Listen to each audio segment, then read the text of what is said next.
नमस्कार दोस्तों, स्वागत है आपका स्टडी फॉर सिविल सर्विसेज में। इस वीडियो में हम देखेंगे 7 जून से लेके 14 जून तक की पूरी करंट अफेयर जितनी भी थी। देखिए, हमने हिंदी मीडियम के लिए सीरीज चालू की थी पूरी, और ये बेसिकली इस जो सीरीज है फोकस्ड है पीसीएस और एसएससी एग्जाम्स पे। तो ये मई से हमने पूरी चालू की थी। मई के चारों दे चुका था मैं वीडियो, और जून का पहला आ चुका था। दूसरा वाला वीक का थोड़ा लेट हो गया, थोड़ा नहीं काफी लेट हो गया। अब तो तीसरे वाले वीक का आना था, लेकिन यूपीएससी में मैं बिजी हो गया था, इसलिए नहीं। लेकिन चलिए अब फिर से फोकस चालू करते हैं यूपी पीसीएस और जो स्टेट पीसीएस के एग्जाम्स हैं और प्लस एसएससी पे। और ये 7 से 14 जून तक की न्यूज़ है, और इसमें देखिए लास्ट में उत्तर प्रदेश स्पेशल भी दिया हुआ है। राजकुमार जी के नोट्स हैं ये, तो उत्तर प्रदेश पीसीएस के लिए स्पेशल न्यूज़ भी दी हुई है। सबसे पहले तो न्यूज़ है कि नेपाल के 40वें प्रधानमंत्री बन गए शेर बहादुर देउबा। 70 साल के हैं, चौथी बार पीएम बने हैं। और इन्होंने रिप्लेस किसको किया है? रिप्लेस किया है पुष्प कमल दहल प्रचंड को। बाकी ये इतना 3 बार बने ये जानने की जरूरत नहीं, चौथी बार बने बस ये जरूर जानिए, ऐसा नहीं आएगा कहीं। तो नेपाल के जो नए प्रधानमंत्री बन गए हैं उनका नाम है शेर बहादुर देउबा, और उन्होंने रिप्लेस किया है पुष्प कमल दहल प्रचंड को। ठीक है। नेक्स्ट क्वेश्चन है केल्ट 9b। ये क्या है? ये ब्रह्मांड में खोजा गया अब तक का सबसे गर्म ग्रह है, मतलब हॉटेस्ट जायंट एक्सो प्लानिट है ये अभी तक का। और हॉटेस्ट हॉट जुपिटर भी इसको बोल रहे हैं। ये पृथ्वी से कितना 650 लाइट ईयर दूर है, और ये इस ग्रह पर दिन का जो हाईएस्ट टेम्परेचर होता है 4326 डिग्री सेल्सियस रहता है। बृहस्पति ग्रह जैसा दिखने वाला है ये। ठीक है, तो केल्ट 9 भी याद रखिएगा। हॉटेस्ट हॉट जुपिटर या फिर हॉटेस्ट जायंट एक्सोप्लैनेट इसको बोल रहे हैं। फिर देखिए, किसी भी जो डे होता है जितने भी मनाए जाते हैं उसमें आपको थीम जरूर याद रखनी चाहिए उस डे की। किस दिन होता है मतलब ये सब तो याद रखना ही चाहिए, लेकिन थीम जरूर याद रखनी चाहिए। जैसे विश्व महासागर दिवस होता है 8 जून को, और उसकी थीम क्या थी इस बार विषय क्या था? Our oceans our future. ठीक है, our oceans our future. NATO में अभी तक 28 मेंबर थे, अब 29th मेंबर बनने वाला है कौन देश? मॉन्टेनेग्रो। याद रखिएगा, ये अभी तक रशिया के कैंप पे रहता था ये, लेकिन अब इसमें मतलब सोवियत संघ के टाइम पे रशिया की काफी क्लोज था ये, और अभी तक भी था, लेकिन अब इसने नेटो ज्वाइन कर लिया। नेटो एक तरह से मतलब समझ लीजिए यूएस डोमिनेटेड है, यूएस प्लस यूरोप। और उसी का इस देखिए, जब तक सोवियत संघ था तब तक तो एक और था ये वार्सा पैक्ट, लेकिन तब वो खत्म हो गया। तो अब वो दोनों इसीलिए बनाए गए थे कि दोनों एक तरह से जो कोल्ड वॉर चल रहा था, एक को यूएस लीड कर रहा था, एक को यूएसएसआर यानी कि रसिया या सोवियत संघ। तो वार्सा पैक्ट तो खत्म हो गया, लेकिन नेटो अभी तक बना हुआ है। अब इसके अगर आप देखें इसके कंपैरिजन में, तो आजकल जैसे एससीओ डेवलप्ड हो रहा है, जो इसी टाइप का कुछ ये ऑर्गेनाइजेशन है एससीओ भी। उसको हालांकि बोलता चाइना जरूर है कि नहीं, वो अलग पॉलिटिकल इकोनॉमिक ये ऑर्गेनाइजेशन है। तो ये आप याद रख सकते हैं इसमें। फिर देखिए, ब्रिक्स देशों का पहला जो मीडिया मंच खोला गया है, यानी कि ब्रिक्स का पहला मीडिया फोरम खोला गया है, बीजिंग में खोला गया है। ये आप याद रख सकते हैं, काफी इंपॉर्टेंट है। अभी इंडिया की बायोडाइवर्सिटी में 499 और ऐड हो गए हैं। इसमें से 313 एनिमल ऐड हो गए हैं और 186 प्लांट ऐड हो गए हैं। 313 एनिमल को ऐड किया है किसने? जूलॉजिकल सर्वे ऑफ इंडिया ने। और प्लांट 186 को किया है बोटेनिकल सर्वे ऑफ इंडिया। इसमें जूलॉजिकल सर्वे ऑफ इंडिया के बारे में बताया गया है कि इनकी जो इंडिया एंड प्लांट डिस्कवरी थी, survey of India and plant discovery, उसमें इतने लोग जोड़ दिए गए हैं। दोनों ये मिनिस्ट्री ऑफ इन्वायरमेंट के अंदर में है। और जूलॉजिकल सर्वे के बारे में देखें आप, तो ये 1916 में इसकी स्थापना की गई। मुख्यालय हेडक्वार्टर है इसका कोलकाता में। इतना याद रखिए बस। फिर कलिंगा जो साहित्य पुरस्कार है 2017 का, ये उड़ीसा से जनरली रिलेटेड है ये। वैसे इसका जो मेन कलिंगा साहित्य जयंती पुरस्कार है ये हरप्रसाद दास ने जीता है। इस बार 2 नए प्राइज इंट्रोड्यूस किए गए थे, कलिंगा अंतर्राष्ट्रीय साहित्य पुरस्कार और कलिंगा करुबाकी पुरस्कार। तो कलिंगा अंतर्राष्ट्रीय साहित्य पुरस्कार जीता है आनंद नील कांतन ने, और कलिंगा करुबाकी पुरस्कार जीता है परमिता सतपथी ने। फिर इसके बाद स्किल फॉर लाइफ और सेव अ लाइफ, ये मिशन किसने चालू किया है? ये चालू किया है हेल्थ मिनिस्ट्री ने, यानी कि हेल्थ मिनिस्टर ने, जेपी नड्डा ने। और बेसिकली इसका एम क्या है कि जो हेल्थ सिस्टम है इंडिया का, उसमें जो प्रशिक्षित लोग हैं, जो अवेयर लोग हैं, जो ट्रेंड लोग हैं, उनको और लाया जाए, उनकी गुणवत्ता और संख्या को बढ़ाना है। Skill for life save a life, याद रखिएगा। फिर ये देखिए गरीब लोगों को या फिर जो लोअर स्ट्राटा के लोग हैं उनको जस्टिस पहुंचाने के लिए केंद्र सरकार ने 3 अभी स्कीम लॉन्च की हैं। एक तो है प्रो बोनो, एक है टेली लॉ और एक है ये न्याय मित्र। तो ये तीनों आप याद रखिएगा, इसका अलग वीडियो बना के इसमें डिटेल में बताऊंगा। प्रो बोनो में मतलब लॉ रजिस्टर कर सकते हैं और टेली लॉ में आप वीडियो कॉन्फ्रेंसिंग के थ्रू सॉल्व कर सकते हैं प्रॉब्लम्स। और न्याय मित्र में जो रिटायर्ड जज हैं, पुलिस हैं, वो लोग सॉल्व कर सकते हैं। ठीक है, 7.5 लाख से ज़्यादा भी कई सारे केस हैं और भी, तो इसीलिए ये किया गया। अब इसमें क्वेश्चन ये भी बन सकता है कि केंद्र सरकार कितने साल पुराने मुकदमों के निपटारे के लिए न्याय मित्र नियुक्त करेगी। ये 10 साल पुराने के लिए, और 27 जिलों में स्टार्ट करेगी ये। रिटायर्ड जज, पुलिस और अन्य संस्थाओं से सहयोग लेगी। देखिए, एक इससे पहले एक वो अभियान था एक्सेसिबल इंडिया कैंपेन। वो किस लिए था? वो जो ये दिव्यांग थे उन्हीं लोगों के लिए था कि उनको हर जगह ये जैसे जितने भी बस स्टॉप होते हैं या फिर कुछ होता है तो हर जगह उनको एक्सेसिबल किया जाए, वैसे कुछ चीज़ें बनाई जाए, वैसे सिस्टम डेवलप किया जाए। वैसे ही अभी ये बनाया गया है ये समावेशी भारत अभियान, वो भी दिव्यांगों के लिए ही है, यानी कि inclusive India development. Inclusive India development किसने स्टार्ट किया है? Ministry of social justice and empowerment ने, यानी कि सामाजिक न्याय और अधिकारिता मंत्रालय ने किया है ये। विषय इसका क्या था कि समावेशी भारत पहल एक समावेशी भारत की दिशा में, ये इसका विषय था। और ये अभियान किस लिए चलाया गया है? विशेष रूप से बौद्धिक और विकास संबंधी दिव्यांगों के लिए। तो दिव्यांग के लिए ये भी, जैसे इससे पहले एक्सेसिबल इंडिया कैंपेन था, अब ये इंक्लूसिव इंडिया कैंपेन हो जाएगा। तो ऐसे लोगों को मुख्य धारा में शामिल करना और सामाजिक जीवन में उनके जितने भी जो इम्पोर्टेंट एस्पेक्ट हैं, जैसे कि शिक्षा, रोजगार और समुदाय के प्रति दृष्टिकोण में बदलाव लाना है। ठीक है, तो एक्सेसिबल इंडिया कैंपेन और फिर ये इंक्लूसिव इंडिया कैंपेन, दोनों ये दिव्यांगों के लिए है। ठीक है, और ministry of social justice and empowerment ने चालू किया है। योग हर बार होता है, 2015 से चालू हुआ है योग डे, योगा डे 21 जून को मनाते हैं। और ये अगर आप देखें इस बार दूसरा जो राष्ट्रीय स्वास्थ्य संपादक सम्मेलन किसी स्थान पर हुआ, ये हुआ है दूसरा राष्ट्रीय संपादक यानी कि नेशनल एडिटर्स जो समिट हुई है नई दिल्ली में। और इसका विषय क्या था? योग for health and harmony. Theme जरूर याद रखिएगा। फिर नासा ने अपने ये 12 अंतरिक्ष यात्रियों की लिस्ट तैयार की, उसमें से एक चुने गए हैं भारतीय अमेरिकी, उनका नाम है राजा गिरिंदरचारी। फिर ब्रिटेन की पहली महिला सिख सांसद किसे चुना गया है? प्रीत कौर गिल को। ऐसे क्वेश्चन जरूर यूपी पीसीएस और ये एमपी पीसीएस एसएससी में आ जाते हैं। फिर नेपाल की पहली महिला जो मुख्य न्यायाधीश यानी कि चीफ जस्टिस ऑफ नेपाल, वो थी सुशीला कार्की, वो रिटायर हो गई है। और वैसे वो 25 थी, लेकिन वुमेन वाइस पहली थी सुशीला कार्की। अटल पेंशन योजना को आधार अधिनियम की किस धारा में शामिल किया गया? धारा 7 में, याद रखिएगा इसको। अपॉइंटमेंट कुछ हुए हैं, कॉपीराइट का कार्यालय का प्रमुख बना दिया गया होशियार सिंह को। भारतीय पोस्ट पेमेंट बैंक का बनाया गया है स्वतंत्र केजी कर्माकर गौरी शंकर को। नेशनल स्टॉक एक्सचेंज का अगर आप देखें नया सीईओ बना दिया गया है विक्रम लिमियर को, इसीलिए इन्होंने बीसीसीआई की जो एडमिनिस्ट्रेटर अपॉइंटिंग वो कमिटी थी उससे इस्तीफा दे दिया। इससे पहले रामचंद्र गुहा ने इस्तीफा दिया था, अब इन्होंने दे दिया विक्रम लिमियर ने, तो 2 लोग बचे हैं अब सिर्फ। फिनलैंड में भारत के राजदूत हैं वाणी सरराज राव, और यूरोपीय संघ और बेल्जियम का राजदूत है गायत्री सर कुमार।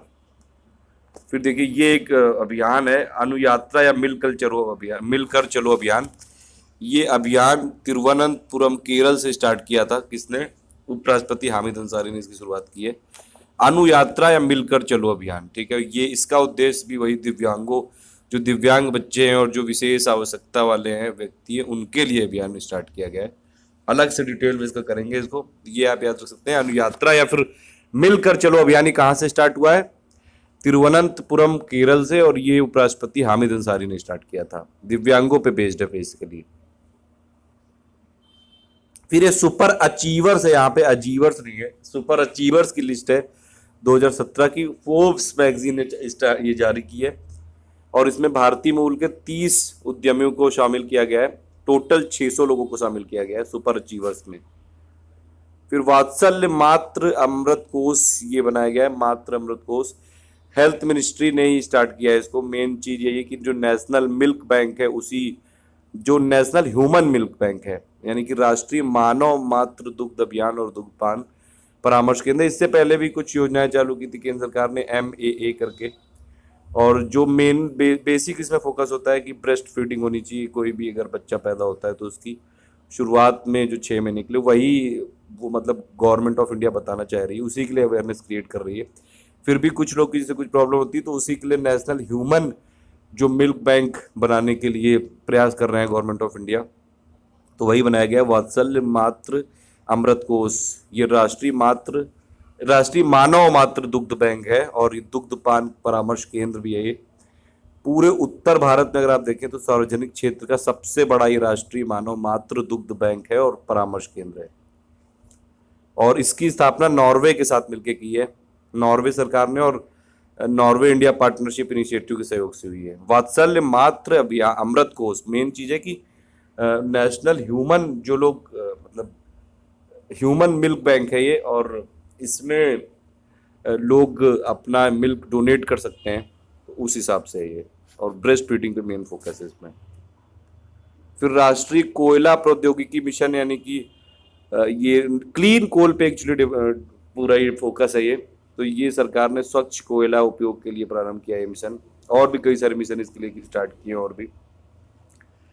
फिर देखिए बेटी के साथ सेल्फी अभियान तो चालू किया था सुनील जगलान ने 2015 में, और ये चालू किया था जींद हरियाणा के बीबीपुर गांव से। लेकिन अब इसके लिए एक ऐप आ गया है, बेटी के साथ सेल्फी अभियान मोबाइल ऐप आ गया है, अभी लॉन्च हुआ है वो, तो ये आप याद रख सकते हैं। और इसका मेन एम यही है कि समाज को इस तरह से प्रेरित करना कि माता पिता को कन्या के माता पिता होने पर गर्व हो, बेटी के माता पिता, वही सब जो वुमेन एम्पावरमेंट वाली चीज़ें चल रही हैं, और जो ये सेक्स रेशियो वो बढ़ सके। ठीक है, तो ये अभियान चालू हुआ था 2015 में, और इसको किसने किया था? सुनील जगलान ने। लेकिन इसका ऐप अभी आया है, जींद हरियाणा के बीबीपुर गांव से चालू किया था। ठीक है, नेक्स्ट ये कुछ दिवस दिए हुए हैं।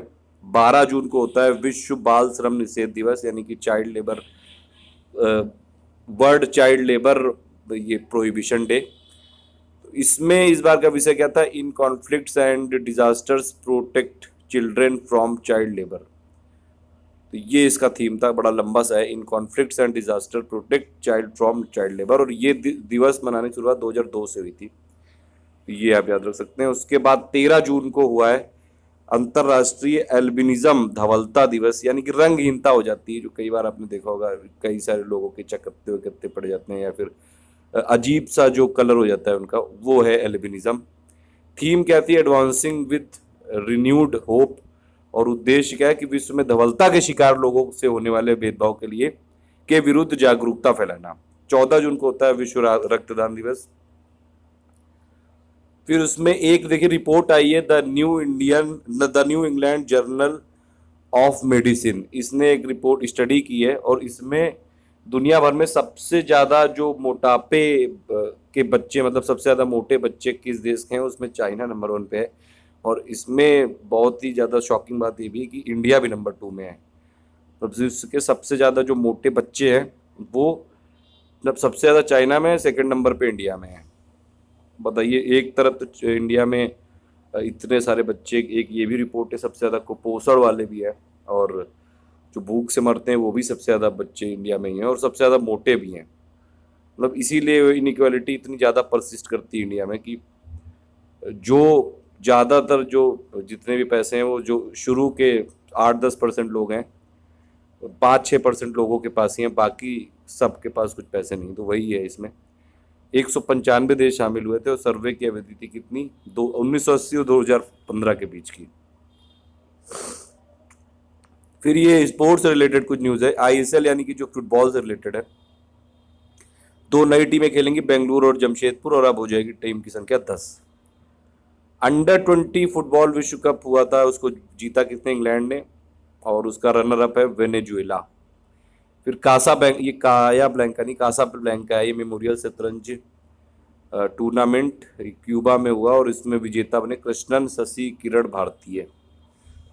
फिर ये ISSF विश्व कप में स्वर्ण पदक किसने जीता? जीतू राय और हिना सिद्धू ने। 10 metre air pistol mixed team जो स्पर्धा थी उसमें रूसी जोड़ी को हराया इसमें। तो स्वर्ण पदक मिला है ये इंडिया को, मतलब जीतू राय इनो सिद्धू को, और रूस को मिला है सिल्वर, कांस्य मिला है फ्रांस को। फिर 10वें मुंबई महापौर कप इंटरनेशनल ओपन शतरंज टूर्नामेंट का विजेता कौन बना? गुयेन डुक हुआ, वियतनाम का। और उप विजेता बने नीलोत्पल दास, भारत। देखिए ये बैंक एग्जाम में, एसएससी में पूछा जा सकता है, यूपीसीएस में तो ऐसे क्वेश्चन पूछ भी सकते हैं वैसे। नेक्स्ट क्वेश्चन है, देखिए फ्रेंच ओपन सबसे ज्यादा किसने जीता है? राफेल नडाल ने, स्पेन के। 10वीं बार ये बन गए हैं। और सबसे ज्यादा फ्रेंच ओपन फ्रांस ने ही जीता है, ये भी एक फैक्ट है। 38 के करीब जीते हैं इन्होंने। इस बार हराया किसको था? स्टेन वावरिंका को, स्विट्जरलैंड को।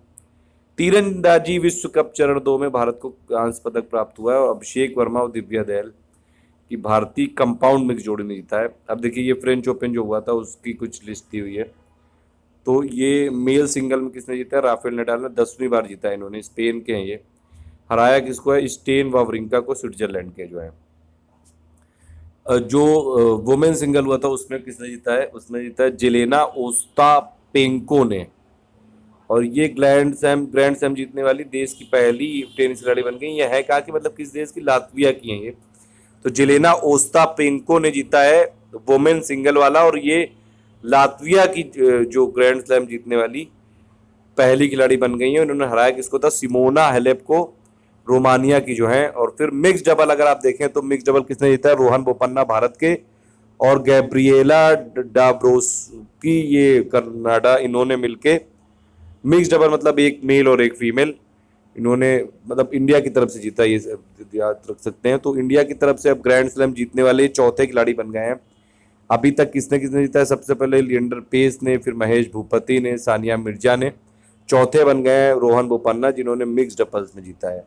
इंडिया की तरफ से सबने डबल्स में ही जीता है, कोई सिंगल नहीं जीता है अभी तक, ये आप याद रख सकते हैं। पुरुष में जीता है कौन?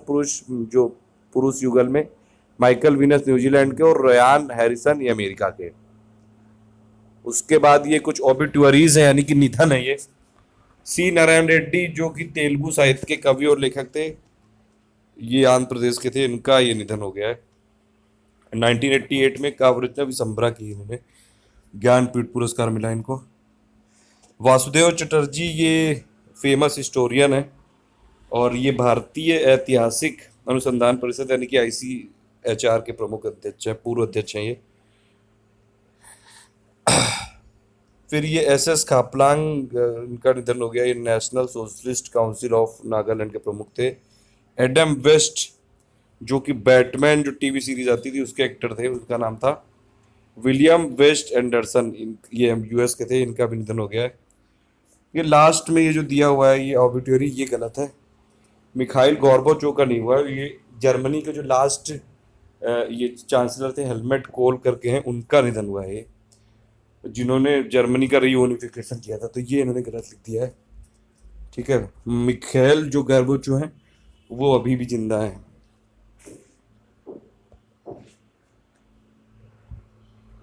नेक्स्ट है इसमें क्वेश्चन कि किस राज्य सरकार ने शादियों के लिए ग्रीन प्रोटोकॉल लागू करने की घोषणा की है? मतलब अब केरल में कोई भी शादियां होंगी तो वहां पे प्लास्टिक के जो ग्लासेस होते हैं और कई सारी चीजें जो वेस्टेज होता है प्लास्टिक का और इन सब का, ये सब नहीं होगा, और स्ट्रिक्ट मॉनिटरिंग की जाएगी, ग्रीन प्रोटोकॉल अपनाया जाएगा, मतलब इन्वायरमेंट फ्रेंडली शादियां होंगी केरल में। अब ये पहला ऐसा बन गया केरल। फिर किस संस्था द्वारा नई सेफ हार्बर व्यवस्था अधिसूचित की गई है? केंद्रीय प्रत्यक्ष कर बोर्ड यानी कि CBDT द्वारा। फिर केनरा बैंक ने सार्वजनिक क्षेत्र की साधारण बीमा company new India insurance company के साथ अब उसकी बीमा पॉलिसी बेचने का करार किया है। इतना इंपॉर्टेंट नहीं है, बैंकिंग हो सकता है। श्रीलंका के पहले क्रिकेटर बन गए हैं मुथैया मुरलीधरन, जिनको कि ICC cricket hall of fame में शामिल किया गया है। अभी तक देखिए टोटल 83 पूरे वर्ल्ड के जितने भी क्रिकेटर्स हैं उनको किया गया है ICC cricket hall of fame में, और श्रीलंका के पहले बन गए मुथैया मुरलीधरन, और वर्ल्ड के बने 83rd। और इस बार ये मुथैया मुरलीधरन के अलावा भी 3 लोग को शामिल किया गया। वो कौन कौन है? Arthur Morris, Karen Rolton, George lemon.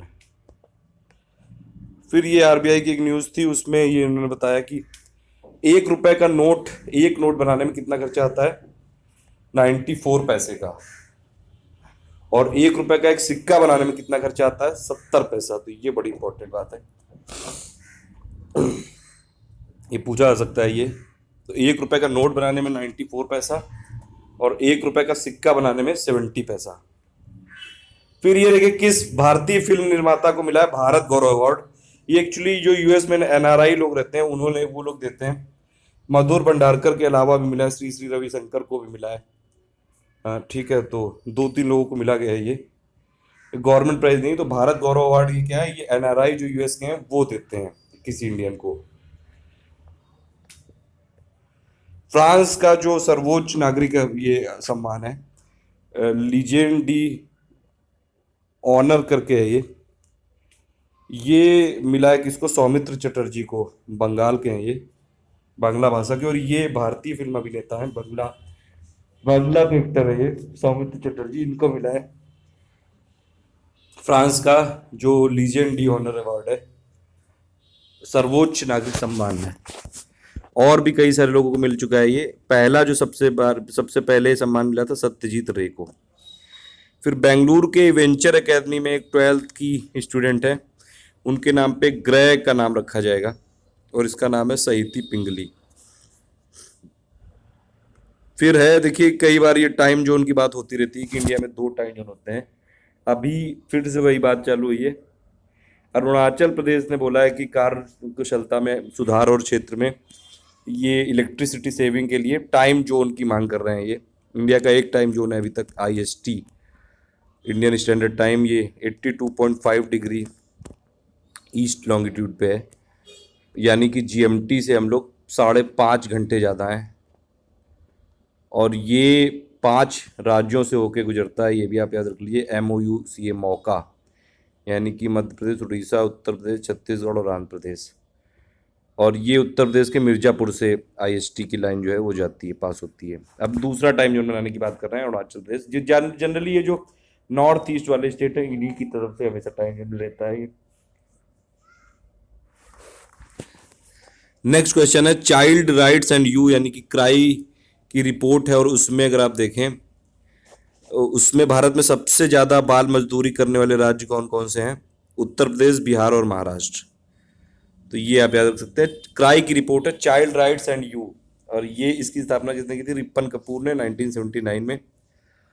इसकी रिपोर्ट के हिसाब से भारत में सबसे ज़्यादा बाल मजदूरी करने वाले राज्य कौन है? उत्तर प्रदेश नंबर 1 पे, नंबर 2 पे बिहार, नंबर 3 पे है महाराष्ट्र। सारा इंडिया लाइफ इंश्योरेंस के प्रबंधन को अब कौन संभालेगा? IRDA। फिर ये Max Planck Institute for Astronomy, Germany के वैज्ञानिकों ने कितने नए गैसीय ग्रहों की खोज की है? वो है 2, HD 27894C, HD 27894D, और ये अर्थ से 138 लाइट ईयर दूर है ये। ये पनामा ही पहला, मतलब पनामा ही कुछ देशों में था जिसने ताइवान को रिकॉग्नाइज किया था अलग से, लेकिन अभी इन्होंने चाइना के साथ ज़्यादा रिलेशन बढ़ाने के लिए ताइवान को मतलब ताइवान से राजनयिक संबंध खत्म कर लिए, और वन चाइना जो पॉलिसी है जिसमें बोला जाता है कि Taiwan is a part of China, वो एक्सेप्ट कर ली है पनामा ने। चाइना ही एक्सपेक्ट करता है पूरी दुनिया से कि वो वन चाइना पॉलिसी एक्सेप्ट करे, मतलब जितनी भी जो चाइना की टेरिटरीज हैं, ताइवान, इन सबको वन चाइना, एक ही चाइना में माने ये। लेकिन चाइना खुद ऐसा नहीं करता है, क्योंकि चाइना अरुणाचल प्रदेश को नहीं मानता है इंडिया का पार्ट। ये कुछ बुक्स आई हैं इस बार, देखिए यहाँ पे Indira Gandhi a life in nature होगा, यहाँ सिर्फ अ लाइफ इन नेचर नहीं, Indira Gandhi a life in nature होगा। इंदिरा गांधी भी स्टार्टिंग में जुड़ेगा। इंदिरा गांधी और लाइफ इन नेचर, ये लिखी जयराम रमेश ने। Who has seen the wind लिखी WO मिशेल कनाडा के ने, और ये मास्टर इन मास्टर्स लिखी उस्ताद अमजद अली ने, सरोद वादक हैं ये। फिर किस राज्य सरकार ने नगर निगम, निकाय और पंचायत चुनाव में महिलाओं को 50% आरक्षण देने का निर्णय किया है? ये पंजाब सरकार ने। सबसे पहले किसने किया था? बिहार ने। तो बिहार देश का सबसे पहला ऐसा राज्य जिसने पंचायत चुनाव में महिलाओं को 50% आरक्षण दिया है, और अब किसने किया है? पंजाब सरकार ने।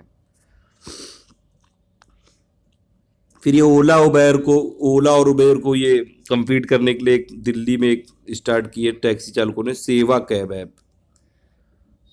ये आप याद रख सकते हैं। सेवा कैब ऐप है, ये ओला और उबेर के जो टैक्सी चालक हैं, ओला और उबेर को मतलब चुनौती देने के लिए जो टैक्सी चालकों ने चालू की सेवा कैब ऐप दिल्ली में। ये वाला तो गलत है ये मुझे, क्योंकि इसका कहीं रेफरेंस नहीं मिला, तो इसलिए नहीं बता रहा हूँ मैं। अगर आपको पता हो तो बताइएगा। मेरे हिसाब से तो गलत है, मुझे कहीं मिला नहीं इसका रेफरेंस। किस देश में फिर ये हाईवे इंटरचेंज हुआंग जुआंग ओवरपास बनाया गया है? चाइना में। ये 5 मंजिल का है ये ओवरपास, इसलिए बड़ा इंपॉर्टेंट है। इसका वीडियो देखेगा आप, देख के रह जाएंगे, शॉक हो जाएंगे, इतना अच्छी तरह से उसको टेक्नोलॉजिकली डेवलप किया मतलब। और ये है कि जो हाईवे पे आप जैसे कहीं भी जा रहे हैं, कुछ गलत हो गया तो आगे हर थोड़े थोड़े दूर पे ये पासेस हैं, आप वहाँ से तुरंत वापस आ सकते हैं। फिर जैसे मैंने बताया था, टेली लॉ एक की है, प्रो बोनो की है और न्याय मित्र की है। तो उसी में टेली लॉ में वीडियो कॉन्फ्रेंसिंग के थ्रू ये लोग देंगे कानूनी सलाह। तो टेली लॉ सेवा के तहत ग्रामीण क्षेत्रों के जो गरीब परिवार हैं उनको वीडियो कॉन्फ्रेंसिंग के जरिए कानूनी सहायता प्रदान की जाएगी। और ये सेवा ministry of law and justice तथा जो MEITY है, यानी कि इलेक्ट्रॉनिक्स मिनिस्ट्री है, इलेक्ट्रॉनिक्स एंड IT मिनिस्ट्री है, वो दोनों मिलकर प्रदान करेंगे। टेली लॉ सेवा में ministry of law and justice और ministry of electronics and IT दोनों इन्वॉल्व हैं। उत्तर प्रदेश और बिहार के 1,000 केंद्रों पर चलाया गया ये जाएगा ये टेली लॉ सेवा। वीडियो कॉन्फ्रेंसिंग के थ्रू मतलब लीगल एडवाइस देंगे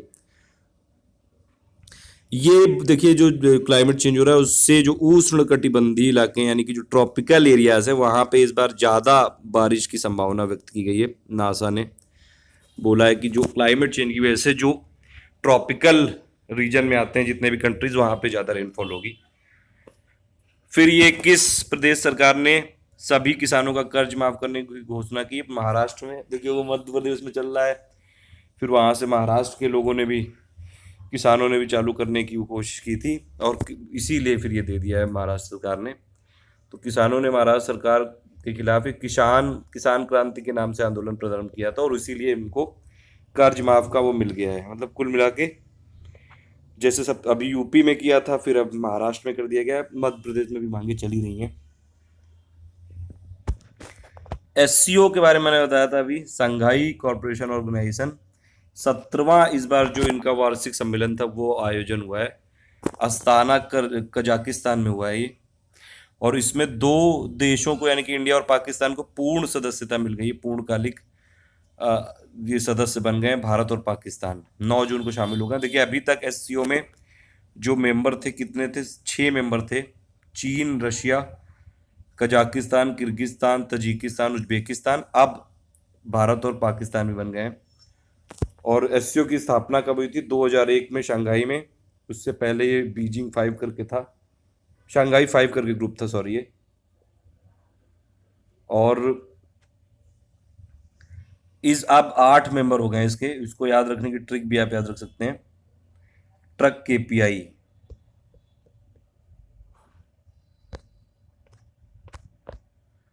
ट्रक KPI इसकी ट्रिक है, ठीक है। T से हो जाएगा तजिकिस्तान, R से रशिया, U से उज्बेकिस्तान, C से चाइना और K से किर्गिस्तान। और फिर K एक आएगा, उससे हो जाएगा कजाकिस्तान और P से पाकिस्तान, I से इंडिया। ट्रक KPI याद रख सकते हैं। भारत और पाक को SCO का पर्यवेक्षक देशों की भूमिका कब प्राप्त हुई थी? 2005 में। फिर उसके बाद ये एक्सिस बैंक ने पर्यावरण के अनुकूल एक बायोडिग्रेडेबल प्रीपेड गिफ्ट कार्ड की शुरुआत की। तो ये आप याद रख सकते हैं, ये क्वेश्चन आ सकता है, किस बैंक ने पर्यावरण के अनुकूल बायोडिग्रेडेबल प्रीपेड गिफ्ट कार्ड की शुरुआत की? एक्सिस बैंक ने की है। फिर यूरोपियन यूनियन ने किस देश के साथ मिलकर भारत में उत्सर्जन जो मतलब कार्बन एमिशन होते हैं उनको रोकने के लिए 3.5 मिलियन यूरो की हेल्प की घोषणा की है?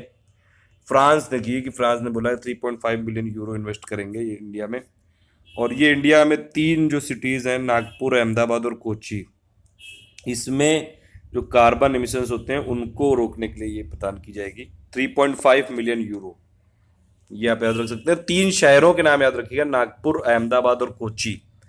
और ये इंडिया को जो ये राशि मिलेगी पेरिस जो क्लाइमेट डील हुई थी उसी के तहत प्रदान की जाएगी। और इंडिया की ये जो राशि है ये स्मार्ट सिटी कार्यक्रम में अमल में लाने के लिए भी यूज़ की जाएगी। मोबिलाइज योर सिटी के तहत ये दिए जाने की घोषणा की गई है। और इसमें जो इस परियोजना का उद्देश्य क्या है कि विश्व के 100 शहरों में ग्रीन हाउस गैसों का प्रभाव कम करना है। मोबिलाइज योर सिटी को फ्रेंच और जर्मन सरकार ने मान्यता भी प्रदान की है। तो मोबिलाइज योर सिटी पहल के तहत सहायता राशि प्राप्त करने वाला विश्व का पहला देश बना है भारत। फिर ये नेक्स्ट है 7 कार्यक्रम है, यानी कि sustainable action for transforming human capital, मानव पूंजी के रूपांतरण के लिए स्थायी कार्यक्रम ये चालू किया। और ये किसने चालू किया? नीति आयोग ने किया। ये आप याद रखिएगा, 7 कार्यक्रम। और ये बेसिकली जो कोऑपरेटिव फेडरलिज्म को ज़्यादा प्रमोट करने के लिए, यानी कि सहकारी संघवाद की कार्यसूची पर अमल करने के लिए ये प्रारंभ किया गया है। 7 कार्यक्रम, sustainable action for transforming human capital, centre state मिल के हैं और इसी ये इंडिया के लोगों का डेवलपमेंट हो सके उसी के लिए जो प्रोग्राम बनाया जा सके, मतलब कोऑपरेटिव जो फेडरलिज्म वाली जो फिलोसफी है उसी के तहत नीति आयोग ने बनाया 7 कार्यक्रम। और इसका मेन बेसिक जो उद्देश्य यही कि शिक्षा और स्वास्थ्य क्षेत्रों को बदलना है। और उससे देखिए ह्यूमन कैपिटल मतलब जो जैसे ह्यूमन डेवलपमेंट इंडेक्स में भी जो बात करते हैं LEI, यानी कि लाइफ एक्सपेक्टेंसी, एजुकेशन और इनकम की, तो इसीलिए ये सब बात की गई शिक्षा और स्वास्थ्य क्षेत्रों में कोऑपरेटिव फेडरलिज्म की। 7 कार्यक्रम नीति आयोग ने स्टार्ट किया है। फिर ये देखिए फोर्ब्स मैगजीन ने एक लिस्ट जारी की है 100 सर्वाधिक कमाई करने वाले सेलिब्रिटीज, सबसे ज्यादा कमाने वाले। उसमें सबसे नंबर 1 पे हैं शीन कॉम्स, डिडी बोलते हैं इनको, नंबर 2 पे बियॉन्स, नंबर 3 पे JK रोलिंग। और इंडिया की अगर आप तरफ से देखें तो इंडिया की तरफ से शाहरुख खान है सबसे ऊपर, 65th पे हैं ये फोर्ब्स मैगजीन के अनुसार। और सलमान खान है 71 पे। अक्षय कुमार ने भी एंट्री मार ली है, अक्षय कुमार 80th पे आ गए हैं। तो 3 हो गए इंडिया की तरफ से।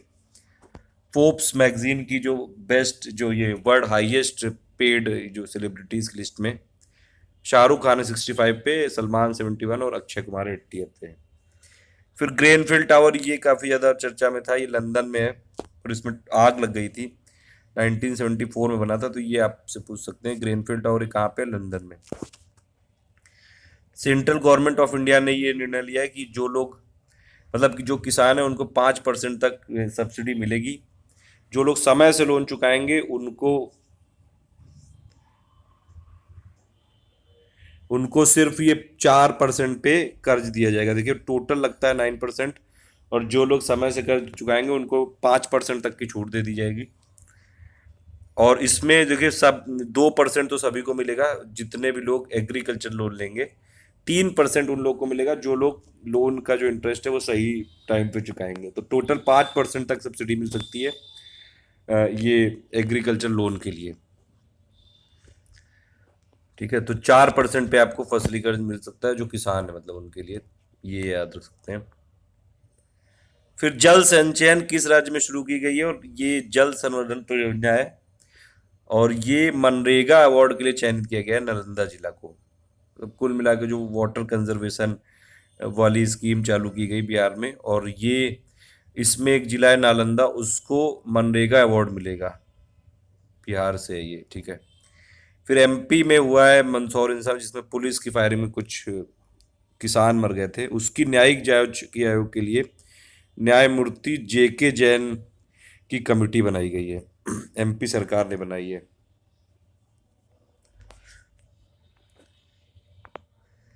फिर इंडिया म्यांमार सीमा पर लोगों के मुक्त आवागमन के नियमों की जांच के लिए केंद्र सरकार ने विशेष समिति की अध्यक्षता किसे सौंपी है? एक ये आंतरिक सुरक्षा विशेष सचिव गृह मंत्रालय। फिर देखिए इंडिया में एक ट्रम्प विलेज बनाने की अभी घोषणा की गई है और राजस्थान में बनाया जाएगा ट्रम्प विलेज। ट्रम्प यानी कि डोनाल्ड ट्रम्प, US के जो है प्रेसिडेंट, उनके नाम पे।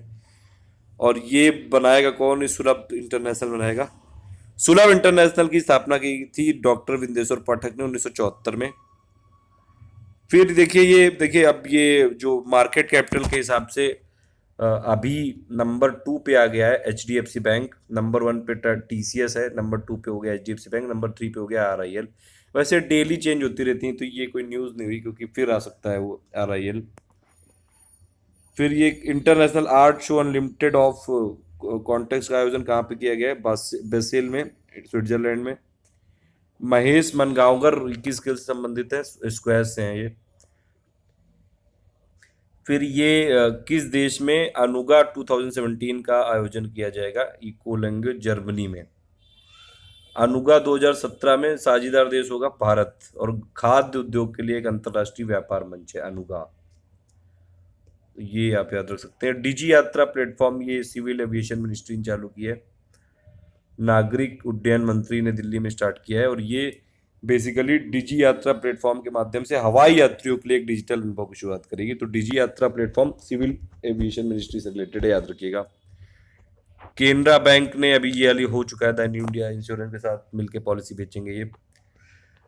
फिर अभी फाइनेंशियल जो लिटरेसी वीक मनाया गया था, वो मनाया था किसने? आरबीआई ने मनाया था 5 से 9 जून तक, और बेसिकली फाइनेंशियल अवेयरनेस को प्रमोट करना है ये, लोगों को फाइनेंशियली अवेयर बनाने के लिए।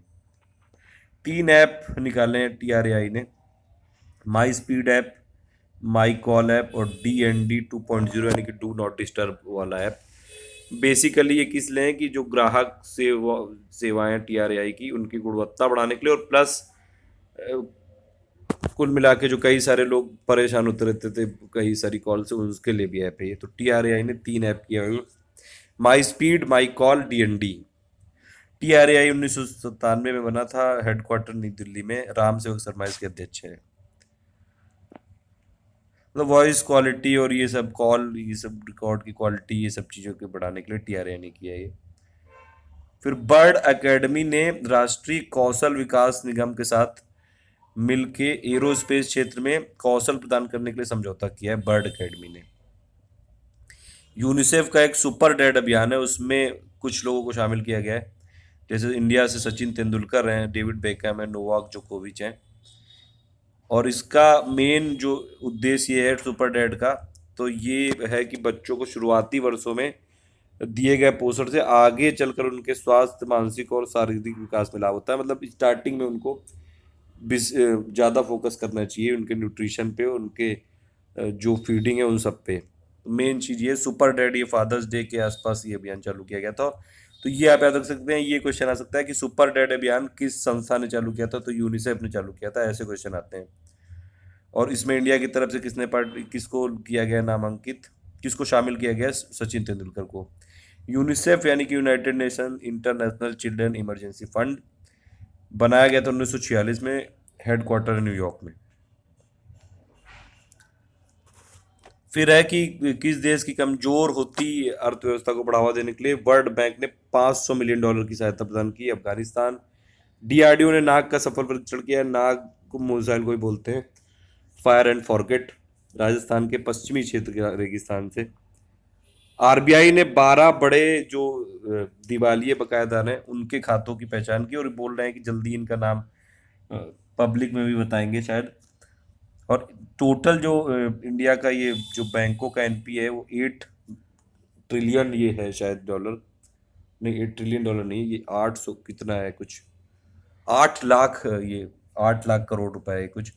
और इसमें से 6 लाख करोड़ के आसपास पीएसयूज का है, और उनमें से भी 25% ये 12 लोगों ने लिया है, 12 बड़े। तो ये एनपीए वाली समस्या के लिए आरबीआई लगातार कर रहा है कदम। ऑसिनडेक्स ये एक ज्वाइंट एक्सरसाइज है इंडिया और ऑस्ट्रेलिया के बीच में। वाइट शिपिंग समझौता ये इंडिया और इसराइल के बीच में हुआ था, और ये बेसिकली मर्चेंट नेवी जहाज़ों या फिर कार्गो जहाज़ों पर डेटा शेयरिंग के लिए किया गया है, डेटा शेयरिंग में सुधार के लिए किया गया वाइट शिपिंग समझौता। फिर वेरिजॉन ने याहू को ये पूरा एक्वायर कर लिया है $4.5 बिलियन में, और 21 साल पुरानी कंपनी थी।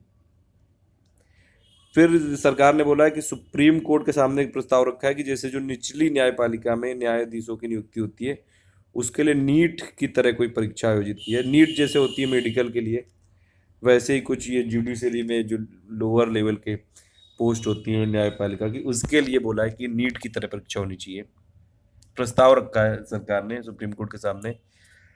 ये अभी हमने देखा था विक्रम लिमये, क्योंकि एनएससी के अध्यक्ष बन गए, इसलिए उन्होंने बीसीसीआई की प्रशासक समिति से पद छोड़ने की घोषणा की है। इनसे पहले भी रामचंद्र गुहा ने की थी, अब 2 लोग बचे हैं बस।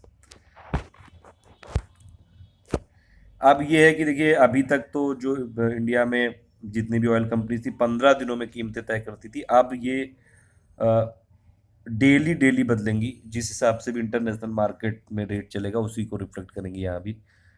पूरे देश भर में पेट्रोल और डीजल की कीमतों को रोजाना बदलने का फैसला किया और कब से होगा, 16 जून से स्टार्ट हो गया ये। फोर्ब्स मैगजीन ने एक और ये लिस्ट जारी की थी, उसमें 100 हाईएस्ट पेड जो स्पोर्ट्समैन है उनकी लिस्ट है ये। नंबर 1 पे क्रिस्टियानो रोनाल्डो पुर्तगाल के हैं, और नंबर 2 पे ली ब्रोन जेम्स है अमेरिका के, नंबर 3 पे लियोनल मेसी है अर्जेंटीना के। इंडिया की तरफ से विराट कोहली है 89 नंबर पे, और इस सूची में एकमात्र महिला खिलाड़ी हैं सेरेना विलियम्स 51 नंबर पे। सूची में 21 देशों के खिलाड़ियों को शामिल किया गया, और सर्वाधिक जो सबसे ज्यादा खिलाड़ी हैं यूएसए के हैं। सबसे ज्यादा अमीर खिलाड़ी मतलब यूएसए से हुए होते हैं जनरली। फिर अंतरिक्ष में देखिए एक नया देश बसाने की ये अंतरराष्ट्रीय वैज्ञानिकों की टीम लगातार शोध कर रही है, और इसका नाम होगा रूस गार्डिया। ये न्यूज़ है और दैनिक जागरण में निकली भी थी। यूपी पीसीएस में ऐसे क्वेश्चन जरूर आ सकते हैं। तो नया देश बसाने की बात चल रही है, रूस गार्डिया नाम है इसका, और ये डॉक्टर इगोर अशरबेली ये सोच रहे हैं ऐसा। ये रूसी अरबपति और एरोस्पेस इंटरनेशनल रिसर्च सेंटर के संस्थापक भी हैं। मिशन रेट्रोफिटमेंट की पद्धति ये रेल मंत्री सुरेश प्रभु ने स्टार्ट किया है। यात्री अनुभव को बढ़ाने के लिए इस पद्धति का शुभारंभ किया गया। रेट्रोफिटमेंट मतलब कि जो पुरानी कुछ चीज़ें उनको रिफर्बिश किया जाएगा, उसमें पूरा उसको इम्प्रूव किया जाएगा, रेट्रोफिट किया जाएगा। कुछ जो चीज़ें हो गई जैसे उनको कुल मिला के एक नया रूप दिया जाएगा, रिनोवेशन किया जाएगा पूरा।